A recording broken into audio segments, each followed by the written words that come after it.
Il s'avance vers la caméra, sa petite lumière rouge clignote encore comme un battement de cœur dans le silence. Les trois amis se penchent et ramassent l'objet posé au sol. La batterie est morte, complètement vide, ça se voit. Pourtant, elle clignote. L'un d'eux murmure comment une caméra morte peut encore filmer. Ça doit être cet endroit. Pile à ce moment-là, la porte d'entrée derrière eux claque et se ferme toute seule. Le silence devient lourd, oppressant. Ils repensent au journal mystérieux reçu la veille. Une phrase leur revient en mémoire: si vous voulez comprendre pourquoi il a disparu, allez dans la maison du temps. Tout est encore là. Ne me suivez pas. Sans trop réfléchir, l'un d'eux appuie sur le bouton play.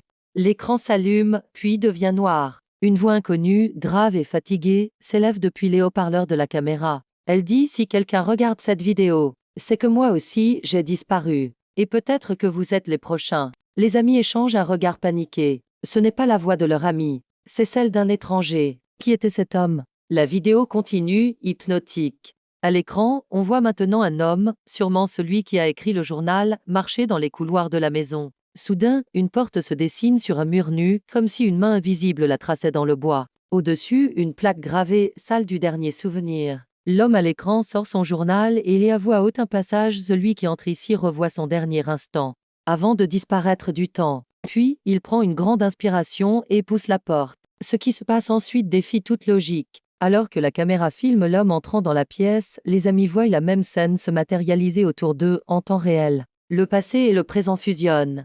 Ils voient la silhouette de l'homme se dédoubler, devenir transparente, puis son visage vieillit à une vitesse folle avant de rajeunir instantanément, puis de vieillir à nouveau. C'est comme si le temps, devenu fou, se battait pour décider de son âge. L'homme hurle, sa voix déformée par la panique: le temps n'existe pas ici. Il vous dévore, et vous recrache, ou vous garde pour toujours.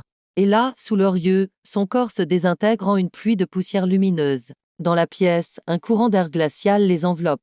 Mais la vidéo ne s'arrête pas. Une nouvelle image apparaît, celle de leur ami. Il n'est ni mort, ni vivant. Il est piégé, figé entre deux âges, son visage oscillant entre celui d'un enfant et celui d'un vieillard. Il les regarde à travers le temps, et sa voix est un souffle triste: je ne sais pas à quel moment je suis, mais je vous vois. Si vous êtes là, partez. La maison ne laisse jamais deux personnes sortir. C'est moi, ou vous. Son image se fige, comme une vieille photographie prise hors du temps. Soudain, la caméra qu'ils tiennent se met à filmer derrière eux, sans qu'ils ne la bougent.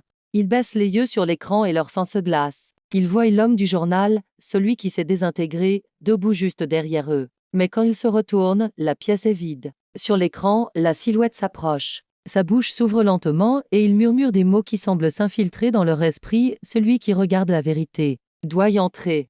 La maison se met à trembler violemment. Les vieilles horloges sur les murs explosent dans un fracas de verre et de rouages. Le temps lui-même semble se figer. La vidéo se coupe. Écran noir. Un dernier tic-tac résonne, puis plus rien. Une phrase apparaît alors sur l'écran noir de la caméra, des lettres blanches et froides: ce journal n'était pas un appel à l'aide. C'était un piège. Et maintenant que vous avez vu la maison du temps, le temps vous voit aussi. Ne restez pas immobile. Abonnez-vous, likez et commentez cette vidéo pour ne pas être piégé par le temps. Et ne ratez pas la prochaine vidéo.